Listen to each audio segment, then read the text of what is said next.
Citadel Lab. For the students, by the way, if there is not a program going on up here, if you notice the lights are out or something like that, my office is right through that door where many of you have come in this morning. If you want a quiet place to study, you are welcome to use the lab if it's open. Just knock on my door and say, hey, would you please let me in? It's, as long as you make a nice sizable contribution to my kids' college. No. It's all kidding aside. It is open and for you to use as you want to, when you want to, so please take advantage of it.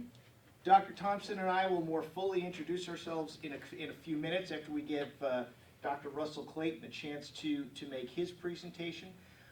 But I want to sort of lay out for you just very quickly a sense of why we put this program together. And I think overarching everything else is the fact that almost everybody owns a cell phone, and almost everybody seems to be making it a smartphone these days. And it's something that, to some extent, we take for granted. It's always there, and it's always on, whether it's on vibrate or you got some crazy music playing on it or whatever. And, we use it for so many things that we don't even necessarily think about all of the purposes and all of the things associated with our smartphones. But because we are so glued to it or clued into it, I don't know which is the better word, we tend to think, well, I always have to be playing on it or pushing a button or doing something. And then, of course, if you're in a meeting or whatever and it buzzes or it vibrates or it does something, come on in, guys, or it vibrates or whatever, what's the first thing we want to do? I got to check it. Answer it. And sometimes you shouldn't. And so one of the things we're going to talk about a little later is the musts, the haves, and the wants. And I'll explain what that is to you a little bit later. But to begin, as I said, I want to introduce you to Dr. Russell Clayton. He is an assistant professor in the School of Communication at Florida State University, where they are not going to get snow this weekend. At least I'm assuming you're not going to get snow this weekend, all right? You're not counting on it. Yeah, it'd be a bigger shock than if it came up here, let me tell you. Dr. Clayton is also the director of the Cognition and Emotion Lab within the School of Communication at FSU, and is an affiliate of the Institute for Successful Longevity. His research is primarily focused on the cognitive and emotional processing of media messages, particularly as it relates to risk behavior prevention and health promotion. He earned his PhD from the University of Missouri just last calendar year, and earned both his master's and his bachelor's from Texas State University, San Marcos, right? Was that? Texas State San Marcos, right? Texas? San Marcos, Texas? Yep. That's what I thought it was. And again, his research interests include media psychology, health communication, cognition and emotion, message processing and effects, and mobile technology use. And before I turn it over to Dr. Clayton, I will admit that as Dr. Thompson and I were beginning our research into this project, one of the first things that we decided was we needed somebody who really knew the field. And by happy accident, when you do a Google search, I did it on a computer, not on a smartphone, by the way, a report came up, or a summary of an interview came up that Dr. Clayton had done with the Wall Street Journal. And I looked at it and I went, that's our guy. And so thankfully our schedules worked out and he was able to join us today. He will be presenting some PowerPoint slides, so at some point when you see his face disappear, you see some slides coming up, that's intentional. You are welcome to take notes, although I would say try not to do them on your smartphones. Use regular old pencil and paper. Those things do still exist. He will be with us for about 20 or 25 minutes. We'll definitely reserve some time. Actually, if there are questions, you want them to ask you as they go, or do you want to wait till the end? What's your preference? We can probably wait till the end. Wait till the end. Okay. All right, so if you have an idea for a question, jot it down. We'll save time for you. Other than that, Dr. Clayton, welcome, and thank you again for joining us. Thank you. Okay, so I should have disappeared at this point. Yep, we see the first slide. Right? Yeah, we can see the first slide. Okay. So generally, before we get started, this study, we'll talk about it, conceptualized, really thought about based on an observation I had with a friend back in Texas. But this paper is titled The Extended Eye Self, the Impact of iPhone Separation on Cognition, Motion, Creative Physiology. And the data were collected at the University of Missouri about a year ago. The paper itself wasn't published until maybe March of last year. I was lead author, but Dr. Glenn Leshner, who was at Missouri at the time, he's now the Gaylord Endowed Chair of Journalism at the University of Oklahoma. And then Anthony Allman, who's a PhD student under Andy Lang at the College of Media at Indiana University, was also. So this paper was published in the journal Computer Mediated Communication, and indeed it received quite a bit of media attention. It was in HuffPost, Good Morning America, so quite a bit of press. This study was really conceived based on an experience I had with this, and one of my good friends and I were headed there, and he pulled into the restaurant and he forgot his iPhone at home. And instead of going to the restaurant, and Houston's a big city, he turned around, went home, and got his phone back to the restaurant, obviously. And so during that, I wanted to know why he needed his phone, how he was feeling, and from there, I really started thinking about this. And a lot of pieces kind of came together simultaneously, successful. So the general questions I was interested in is what responses occur when we're unexpectedly separated from our phone, and what happens maybe when we're separated or we see our iPhone ringing and we can't answer the phone. Does anxiety from not being able to answer one's phone influence how we perform a cognitive task or test throughout the day? And then even if we want to be a little bit more general, perhaps we're sitting in a conference room like you guys are now, and your phone starts ringing in your pocket and you're unable to answer it. How does that influence your attention to maybe my presentation, and maybe what types of physiological responses are really induced while that's occurring? So these are really the questions we were interested in, kind of based off this observation or experience I had with a friend. So when I dived into the literature review, I found back in 2005 research suggesting that phone users have developed physical and emotional attachments with their cell phones. And in fact, Larry Rosen at UC Dominion Hill, his years ago, lectures about 400 students, and they had students, I should say, to hand over their phones for the class period. At the end of the class, they measured state anxiety and several other dependent. And they found that those who were heavy smartphone users experienced a great deal of state anxiety separated from their phone during that time. And so I kind of see a little bit of this anxiety that my buddy was experiencing when he didn't have his phone.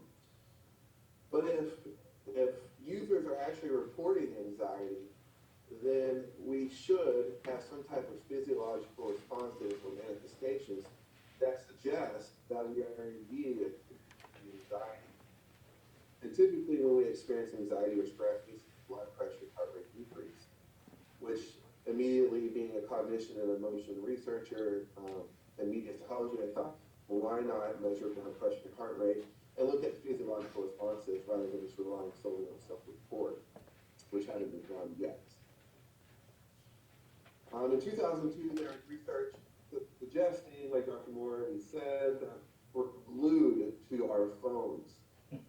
But in fact, mobile technologies are capable of becoming incorporated into our social lives, our economy, our communications. But more than just glued to our phones, we have a different approach. Following along of Harkin 2003 was really, this literature is derived from embodied cognition. Harkin said that mobile technologies are important to the modern sense of self because they function as comfort objects, antidotes to the hostile terrain of wider society. They have become entities still a part of our ourselves, they are capable of representing an extension of our physical selves. An umbilical cord anchoring the information society's digital infrastructure in our very bodies. And we read this and took off with it. We thought to ourselves, okay, well, perhaps phones are becoming, because especially we use them so much, an extension of our actual physical selves, a part of our identity. And so perhaps our identity, our extended self, is affected, right, when we take when our phones or possessions are taken away from us. And these propositions, harkened in 2003, have really been supported for the last several years.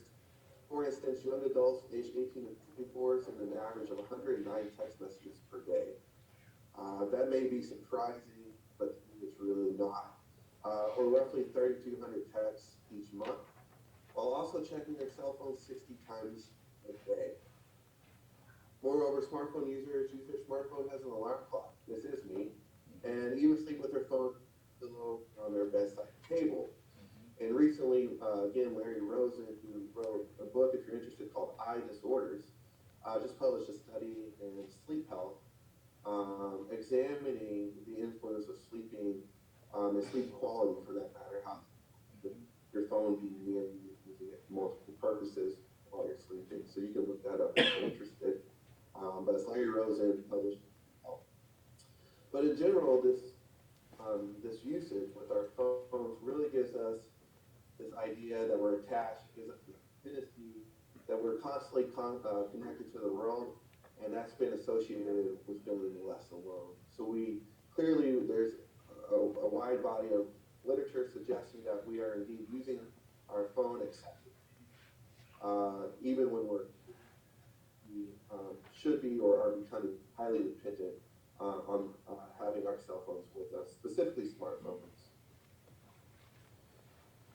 Another idea, other than being an extension of self, which we'll talk about a little bit more, is this idea of fear of missing out, which is defined as the fears, worries, and anxieties people may have in relation to being out of touch with the events, experiences, and conversations happening across their extended social circles. Again, a lot of research out of UC Dominguez Hills, Rosen Carrier Achievers found anxiety to be associated maybe not just with the device, but what the device offers, the affordances, such as being able to check in on online social networking sites, such as Facebook. And when you're not able to do that, research has shown that a lot of users experience this fear of missing out.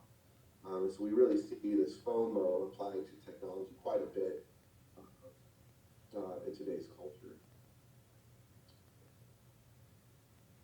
In addition to FOMO, more recently, psychiatric researchers have developed a new disorder termed nomophobia. Again, we applied on a paper. This disorder refers to pathological fear, anxiety, or discomfort related to being out of touch with technology. And so just kind of looking at this literature, it seems pretty obvious that users, when separating from their iPhone, should report self-report feeling greater anxiety, and probably even for that matter, greater feeling of pleasantness, which is somewhat correlated with overall state anxiety. And so that was our second hypothesis and our fifth. I understand we haven't covered the other, but we will. So we kind of just based this recent work looking at anxiety and self-reported anxiety with, okay, if we take users' phones away from them, that should be an expected outcome.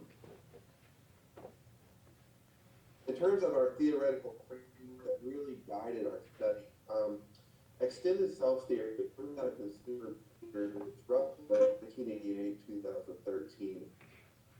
And it proposes that individuals' possessions, whether knowingly or unknowingly, intentionally or unintentionally, can become an extension of oneself. So this kind of goes back to the idea of the phone being a part of one's physical self. And so, for example, Bell goes back to McClellan, who suggests that external objects as a part of self are able to exercise power control over them, just as we might control an arm or a leg. And an example here, often used is a carpenter with his hammer. A carpenter uses a hammer every day, kind of like we use a phone. And eventually we see right through, or at least a carpenter does, sees right through that hammer to complete the task in hand, hitting a nail. And almost forgets that that hammer is just an external object, rather it's just it's an extension of his arm. And this has even been considered to be when we lose that hammer, when we are separated from our phone, that we feel a lessening of self, almost similar to someone who uses armor. That's really kind of how far this goes. And in fact, we had somewhat of a rough time convincing the reviewers of the journal, including the editor, at a conference, that an extended self theory could be and should be applied, because we were one of the first to apply it to technology. And fortunately, Russell Belt just this month published a monograph suggesting that the extended self theory should be used in terms of media and technology. So you can read up on that if you're interested, which obviously it does feel pretty good, because you felt pretty confident that it was a good thing. So the idea is more an object becomes a possession, the more this mobile device becomes a possession, the more we use it, more a part of our self it becomes. And so if we take a phone away from a user unexpectedly, then they should report a less which was H1 here. In addition to self-reported anxiety and extended self-esteem, we also examined again physiological manifestations of cell phone related separation anxiety. And so when we talk about anxiety, really it's overall state anxiety is referred to as stress. And what we know in cognition and emotion is that stress is typically is underlined by the sympathetic nervous system. And when we are experiencing stress, the sympathetic nervous system is activated, heart rate accelerates, adrenaline increases, cortisol is released, and it's typically for this fight or flight response in terms of evolutionary psychology. But these hormones increase heart rate, breathing rate, and restrict blood vessels in order for the heart blood to the rest of the body. Why blood pressure increases. And so we thought, okay, well, if in fact people are reporting anxiety, feel anxious, we should see blood pressure and heart rate reflect that type of experience. So again, looking at physiological responses in terms of technology separation or usage really hadn't been done, and was really why I think this paper did so well. So again, we conceptualize a temporary stressor as we needed to, as separation between the participant and his or her reading line. So although an iPhone called it may stop ringing, although they're still separated from it, they're still stressed, or they should still have responses that reflect being stressed until the phone is returned to blood pressure, heart rate. In other words, until they possess it. And so H3 and H4 were blood pressure hypotheses, such that when you take your phone away from them, blood pressure will increase, as will heart rate. But then when they're in possession, these responses will essentially return to baseline. And we also suspected that acute stressors may impact cognition. If you look at Cassiopo's goal systems model, which is used quite frequently in terms of message processing, it suggests that when something's very aversive, we oftentimes have less resources to allocate to certain tasks. And again, a lot of this is applied to processing media messages. But we applied it to perhaps users when they're very stressed out and anxious, they may not be able to do well based on certain specific tasks that we decided to use, which was H8, hypothesis 8. So this study, it was very, in terms of methods, methods is like about research and thinking of how are we going to examine these questions was really kind of the fun part of the study, among other things. But 2x2 repeated measures experiment. And what that means is we had 41 iPhone users come to the lab. They completed 2 word search puzzles. 20 of them completed the first word search puzzle with the phone in their possession, and then we took their phone away and they completed the second. And the other group had the phone, or completed the first word search puzzle, separated, and then we gave it back to them and completed the second word search possession. So possession or separation was manipulated, and then whether they had their phone first or second here in the word search puzzle was also manipulated. All right. So this was, there's not much on the slide because I'm just going to tell you more or less what we did here. In order to iPhone users to the lab, without them realizing this was an iPhone related study, we created a bogus survey and administered it to about 200 students. And we asked about how much they use Facebook, Twitter, how often they read the newspaper, how much they watch. And somewhere in this question, we asked, what kind of phone do you use? And out of probably 200 respondents, we had about 180 say they're iPhone users. So we sent out emails saying, hey, based on those responses, you qualify for the experiment portion. And by participating, you have an opportunity to win a Best Buy gift card for $50. And so that's how we kind of used the criteria in order to make sure we were that when we asked for participants' phones, we knew it'd be an iPhone. I'll explain why we chose iPhones in a second. The word search puzzles we used were U.S. states, so 60 words. For example, states like North Carolina, 60 words. We pre-tested both crossword puzzles. They're essentially the same, but re-scrambled. And we wanted to make sure that they were both equally as difficult, and they were.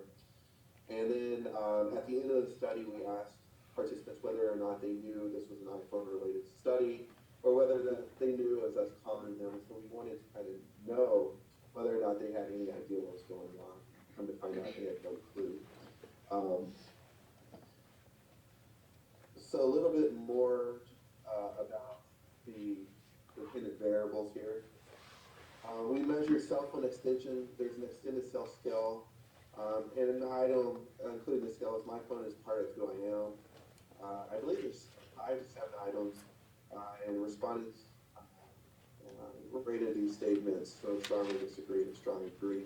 And the state anxiety was also measured. I'm worried, I'm tense. There's 6 items here. And the physiological anxiety was indexed by blood pressure, changed from baseline. We'll talk more about that. Aversive motivation has been indexed by how unpleasant. Defensiveness, heart rate acceleration, which really maps on anxiety as well. And then performance on these word search puzzles, pretty easy. How many words did you find? Okay, so the procedure. Again, I think this was really the fun part of this study. So we had 41 iPhone users say, you know what, I'll participate. And so they came to the lab, and we said, you're going to complete some word search puzzle, and if you find the most words, you're going to win a Best Buy gift card. So you really want to send a work hard on those word search puzzles. But if you do get the most words, we're going to need to call you. So what's your phone number? So you give us your phone number, and that's how we obtained it. And we can just talk in terms of order one. So a participant comes in, signs the consent form, gives us their phone number. And then we take them into our lab, and we put this blood pressure monitor cuff, which measures blood pressure and heart rate. And this had really come out just a few months prior. So again, a lot of people came in at the same time. And it's wired to connect your iPad or iPhone for that matter, and you can start it or stop it within about 5 to 7 feet.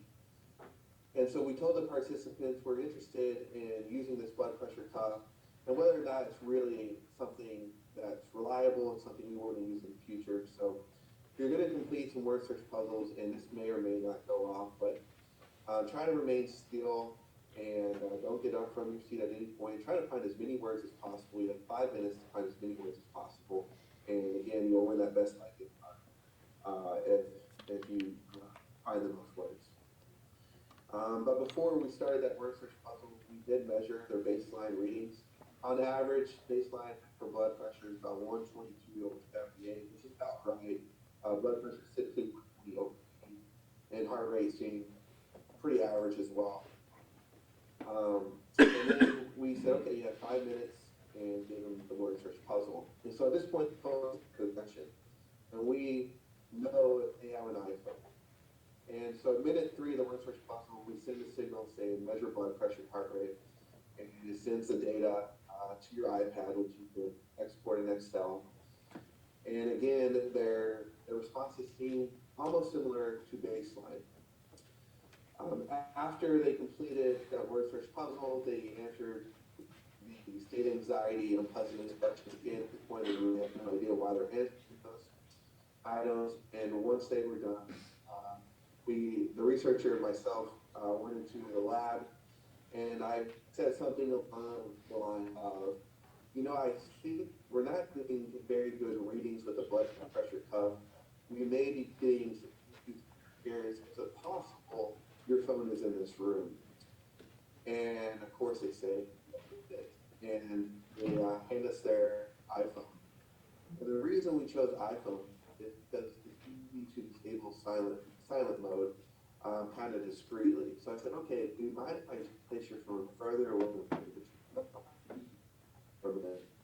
And as I turned around and walked to the corner of the room, I disabled silent mode. And you can do that with Android, so that's why we chose iPhones. I said, okay, you're going to complete a second word search puzzle. Again, try to find as many words as possible. The blood pressure company go off again, but do your best. And at this point in the experiment, and at minute 3 of the word search puzzle, I called their iPhone, and of course it rang during the word search puzzle. Once it quit ringing, I sent a signal to the blood pressure cuff, measure their blood pressure, heart rate. And then they completed some more questions, and then the explain yourself question. And then they also were asked those manipulation checks. Because the experiment was essentially over. Did you notice the researcher calling? Did you know this was an iPhone related study? And that was really the point they realized, this is iPhone. And it was a researcher's call. The student measured blood pressure, heart rate, and ingredients for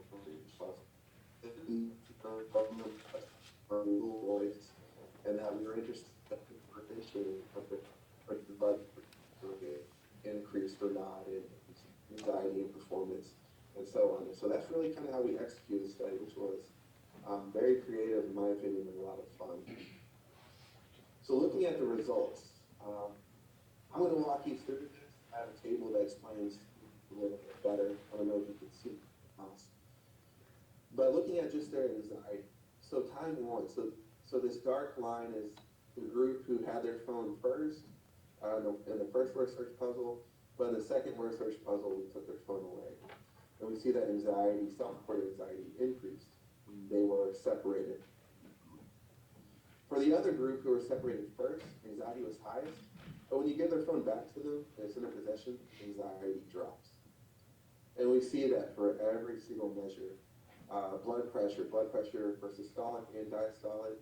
When they had their phone on average about right here, you take it away, systolic increases, so diastolic. For the other group, when they or when they were separated from their phone, systolic and diastolic were very high. You give it back to them, too big.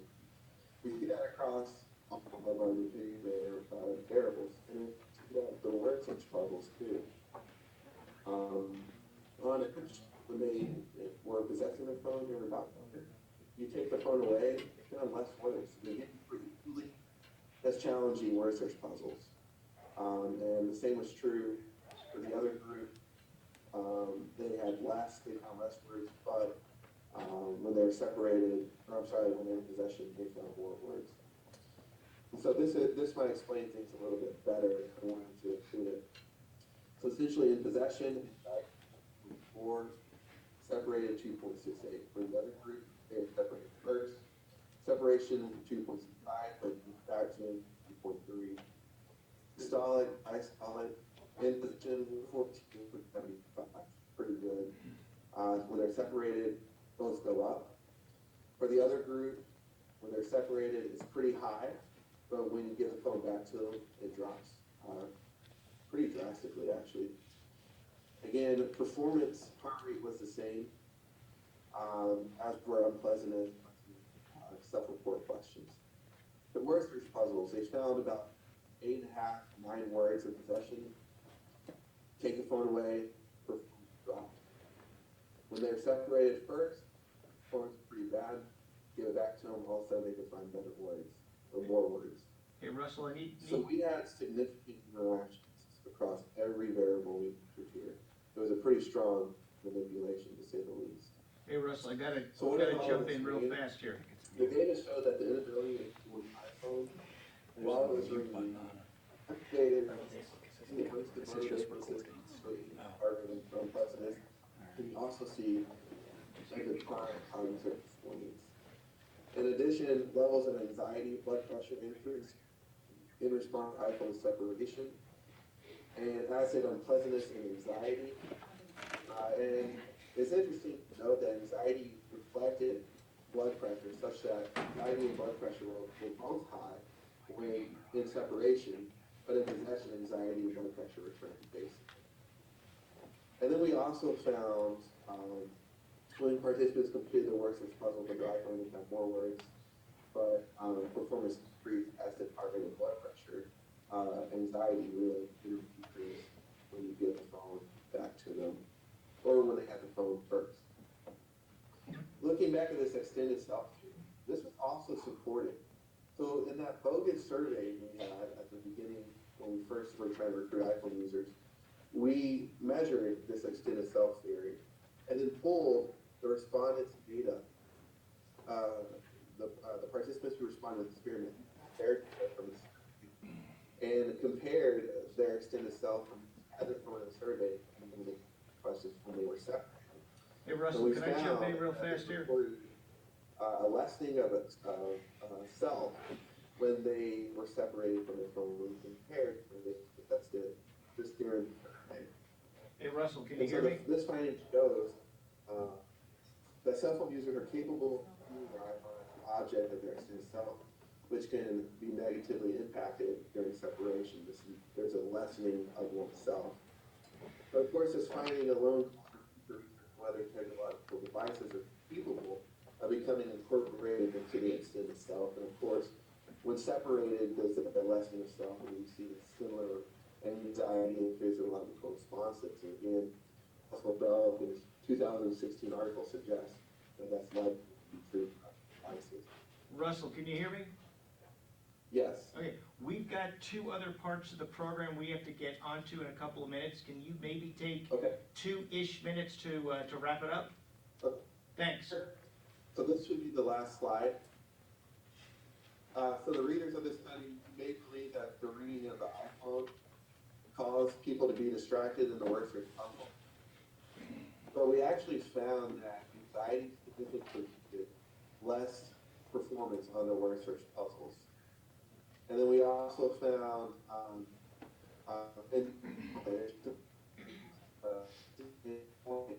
of this separation negative at the 10 buttons cast. And this may be true not just word search puzzles, but maybe perhaps if your phone's reading a class while taking an exam and you're unable to answer, it may actually negatively impact your performance on those exams, and simultaneously may increase your blood pressure, your heart rate, your overall anxiety from not being able to answer it. And this could also be true just in general communication with strangers, friends, and families, etc. Okay, so Q&A. Question? We might have time for 1 question, maybe 2, because we got to move on to some other parts of the program. Anybody have a question?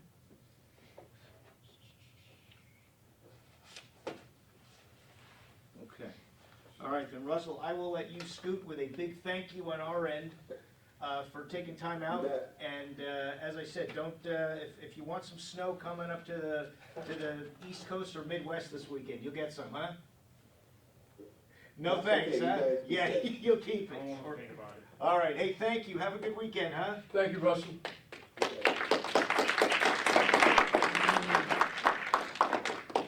All right, let's take about a 5-ish minute break or so, maybe 10 minutes. The pizza should be delivered pretty quickly in my office. Itching at this point. If you've not checked your email or your text messages or something in the last 20 minutes, how many of you at this point are starting to get the heebie-jeebies, all right? Getting a little uncomfortable? What am I missing? What am I missing, right? All right, so I want to begin with something that is designed to be a little humorous, but will illustrate a larger point. And so what we're going to do for this, and I've told Dr. Thompson I'm going to do this, so he knows it's coming. He is going to have 3 minutes uninterrupted to tell all of us everything we should know about him.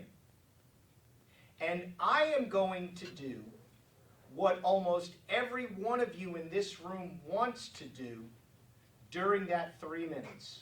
You ready? Ready. Go. So, I grew up in the Bronx, New York.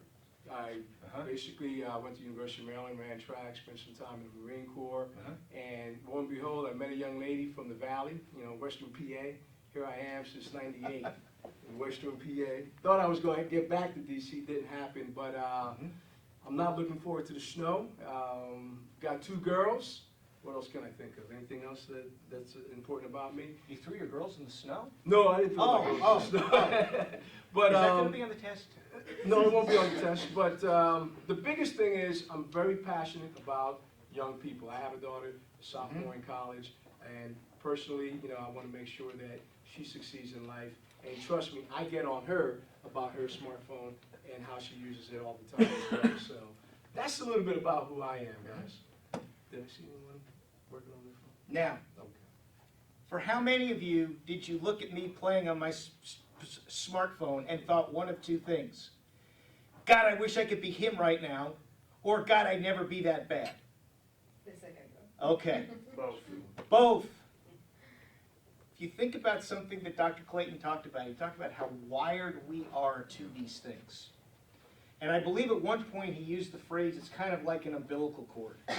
How many of you remember or still do like the comic strip Peanuts, or the Peanuts gang and all of that?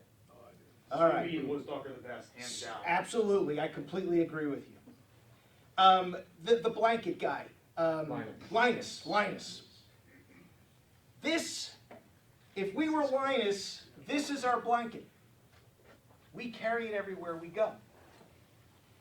So now let me take you into an idea of sort of basic communications here, and then we'll take it a little bit beyond that. Communications happens when there are 4 pieces, and all 4 must be present. Somebody's phone just went off, right? I thought I heard the vibrating sound. And it's at this point that half the room's going, it's not mine, and the one who's guilty is like, wants to crawl underneath the floorboards. See, look, he's looking at his phone. That's it. It's like, was it mine? All right. 4 things have to take place. There has to be a sender. There has to be a message. There has to be a receiver. And there has to be an effect on that receiver. There'd be a sender, a message, a receiver, and an effect. So, I know Doha right here. If I walk up to her and say, hey, how you doing? How are your kids? How's your husband? Etc. A sender with a message, with a receiver, and she can do what she does or how she responds is out of my hands. She might say, shut up, leave me alone, which then is her becoming the sender. She might say, hey, the kids are great, my husband's doing this, and my PhD program's going whatever, etc. Now we think of communications, or I think the most prominent way we think of communications is just like we're doing right now. One person or a group of people talking to either one person or another group of people. But what this thing has done is giving us at least 4 communications options. The last word on this thing is phone. Now, for your generation, most of you in here are traditional age college students. If you ranked the options that you have available to you with a smartphone, where does talking to someone else fall on that list? Is it the first thing you do? The most, not complete, most frequent thing you do? No. Is it second? No. It's probably last. It's about 5th. It's probably the It's about 5th. Your generation, as Dr. Clayton suggested a little while ago, you're the, what I call you guys the carpal tunnel thumb generation, all right? You guys are going to hit 40 and your thumbs are going to be perpetually twitching. What did he say? 3,000 text messages a I month? wrote it down. 3,200 text messages a month? 109,000 text messages, 230,000 per month. Per month. For your generation. They check their They check smartphones their phone 60 60 times a day. Now look, I don't mean this to insult anybody in this room. There is no reason you need to check your smartphone 60 times a day. None. But I'm going to explain to you in a few minutes why we do, or at least why I think we do it. So we think of smartphones as the ability to take or receive and send a text, which is, again, for your generation, the #1 reason why you use it. The second reason you use it is to generally check either the email or the web. So some sort of information gathering or processing purpose. The third is for the pictures, which then leads to either Instagram or something like that. Then, of course, you got all that social media stuff you got to do, because as he suggested, we're absolutely right. We need to know every second of every day who's doing what. Why? We just don't know, but we know we need it. And then you use it for purposes of your phone, to call somebody. So let me think about this as I wrap up my portion of this presentation. I want you to think of communications as musts, as haves, and as wants. And I know I'm obliterating some of the English language there, but bear with me. There are, if my recollection is accurate here, there are 5 of us in this room who have kids. 6 of us in this room who have kids. Now, my wife and I have 2 boys. Our younger one was in the ER for part of last evening, having just a horrible asthma attack. All right? So my wife was sending me a couple of text messages this morning telling me, basically, she took care of him last night, a friend's taking care of him this morning so I can go to work, and then I'm taking over this afternoon. All right? I don't know why you need to know that, but you need to know that. That's a must communication. That is a must communication. Our 12-year-old has to be at this doctor's office at this time, and you have to get him there. All of us have must communications in our lives. All right? That is when interrupting someone to check this, generally speaking, is going to be accepted by everybody. With this caveat, before class, I walk up to Dr. Thompson and I say, hey, listen, here's what's going on. If you notice I'm checking my text messages during class, here's why. So that when I start doing, oh, is that going to be the test? He's now looking at me going, you moron, put the thing away and pay attention to me. So think of must communications as your smartphone being your friend, with the courtesy of going to the person who is responsible for that room at that particular time and saying, hey, please understand why I need to do this. The next are the haves. The haves communications are those things that, for lack of a better phrase, are important but not critical. You want to know how much snow you're going to have today. You want to know, am I going to be able to drive to this place or that place? You need to know if my flight's been delayed, if my car is ready to be picked up. That's getting kind of squishy as to whether your smartphone is your enemy or your friend, because how often do you need those things updated? Depends on the situation. And then there are the communications that are wants. And this is where the smartphone can become your enemy. I want to know who's on Facebook right now. I want to know how many likes that ridiculous joke I posted last night has gotten. My phone just beeped. Somebody sent me a Twitter message.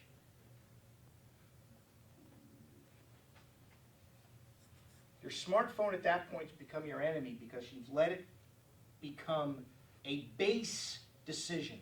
I want this now. I don't care that he's lecturing on whatever he's lecturing on.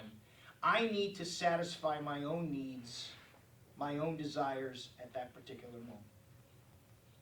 So I urge you to think about every time this thing buzzes or vibrates or rings or whatever the heck it does, that you think about on the other end of that line there, or on the other end of that wireless there, is this a must? Is this a have to know? Or is this a want? There's a big difference between those three. And if you think about it in those ways, then you begin to see how a smartphone can be a friend or can be an enemy based on the respect you're supposed to be giving to the person who is running the meeting, running the class, running the whatever. Dr. Moretti, The floor is yours. Point's well taken. The one thing I can't help but think about my esteemed colleague and Professor Dr. Arthur Grant when I was working on my doctorate degree, and he said it so eloquently. He said, and he took out his own smartphone at that time, and he said, you look at it, think about it. Everything in the palm of your hand. You have the world literally in the palm of your hand. You can connect to anyone here and abroad within an instant. And it's interesting, earlier you said that, and you surveyed the audience regarding the use of text versus voice. When I worked in B2B sales, I was a healthcare vertical sales representative for Verizon. One of my biggest accounts was UPMC, Allegheny General. So we basically called on physicians, chief medical information officers as it pertained to their needs when it comes to electronic devices, tablets, applications to save patient lives. The interesting thing is, Verizon, Sprint, when we did the actual research, voice, as we once knew it, and for those of us that are perhaps over 40 or even older, there was a time when most people had 1 or 2 phones in their home, and it was usually hooked up to the wall, and you couldn't go but so far because you were tethered to the wall. And interestingly, you were always panicking, oh, I gotta call my mom, she's out of town, I gotta check on grandma, and you knew that that clock, that bill, that meter was ticking because you didn't want to make a long distance call. Interestingly enough, today, conversely, voice is dead. Nobody calls anymore. What does it people do? Immediately, they text. You could call someone, whether it's a colleague, a friend, family, guaranteed you're not going to get a response. You'll probably get a voicemail. You text them within a matter of not even a minute, instantly get back to you.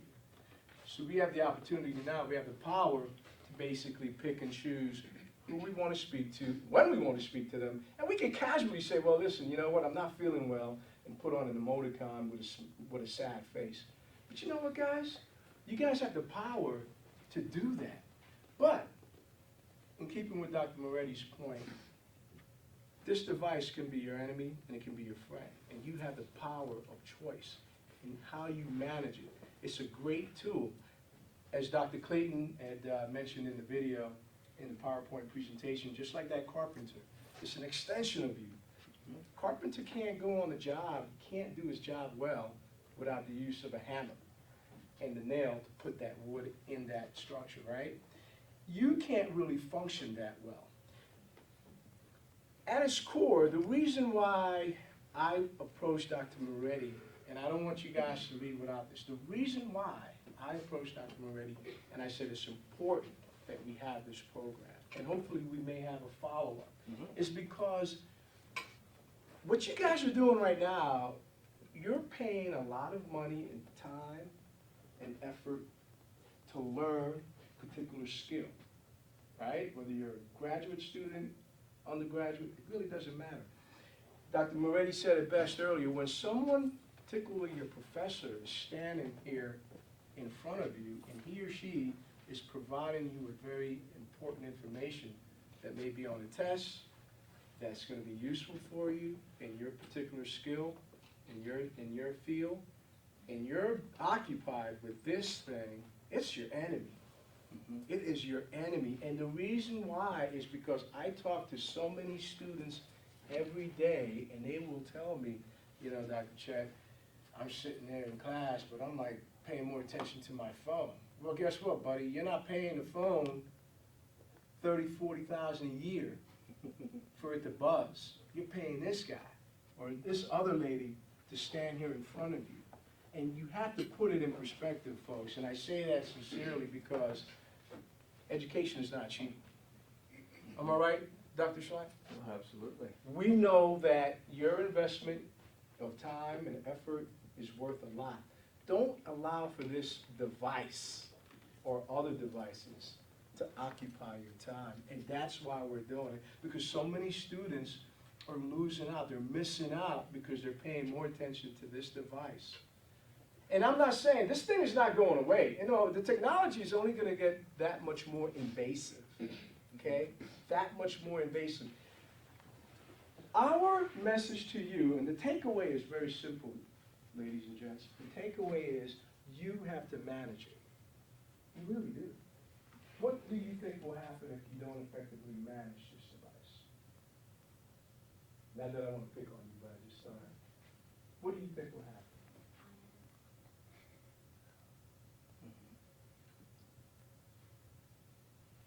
Think about it. Anyone else? What do you think will happen? It could take over. You could not be able to pay attention eventually to other things around you. You're in a restaurant. I've been in restaurants. This is not school.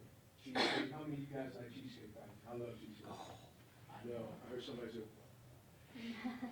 I'm in a restaurant. I remember boy meets girl, you go out, and the two people are interacting socially, and they're talking, they're looking at each other, you know. Oh no. Today, she's on her phone, he's on his phone. Is that a date? No. Seems like they're dating the phone, not each other. They're probably getting relationship advice, all right? Well, probably, yeah, exactly. Has he asked you this yet, all right? Have you asked her that yet, all right? Guys, it's not about the phone, it's really about you. That's what this whole message is. It's not about, I don't care if it's an Apple, Android, who cares? This is just a piece of machinery, to be honest with you. And it means nothing without you. What's your take on that? I crashed my car a few days back, like I texted.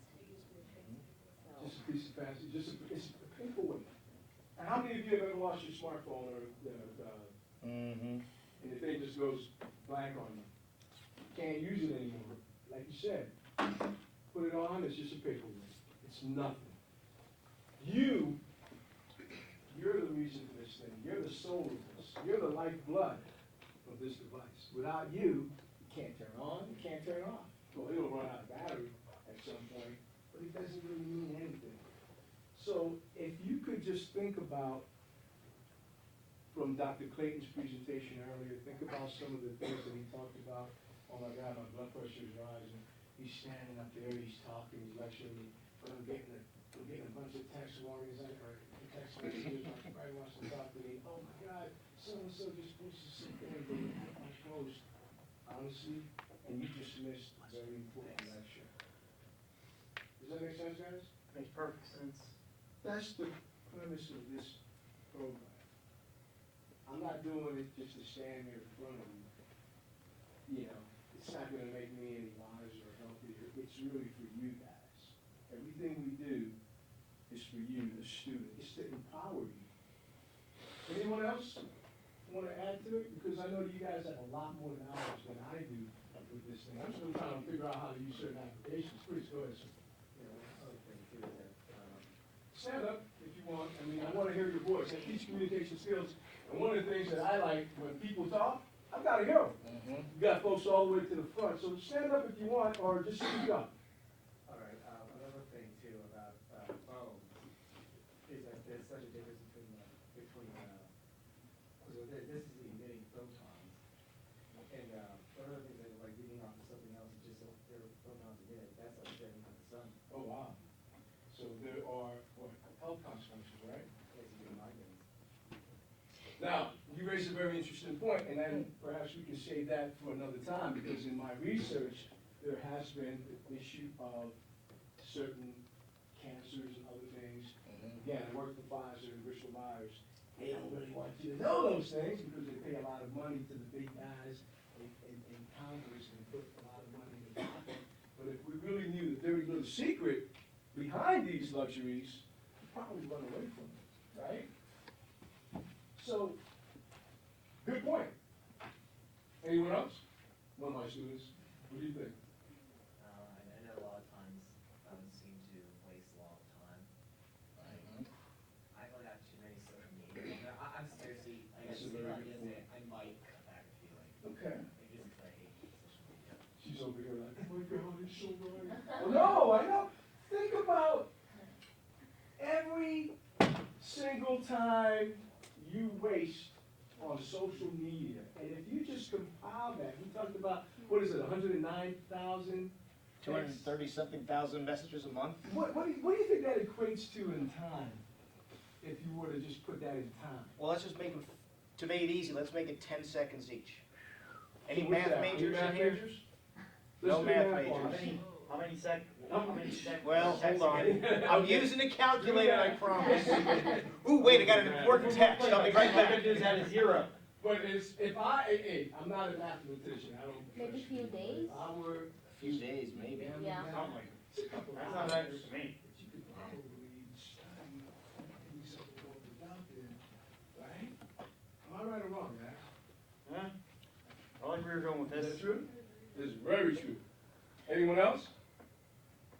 As you think about that, I want to ask you a very, part of it's going to be a favor and part of it's going to be a plea. A guy that I used to work with had probably the worst possible thing happen to him about a year and a half ago. His daughter was 21 and she was an angel. I mean, she was a wonderful young lady. She was driving home at night. It was 2 o'clock in the morning. There's nobody on the road.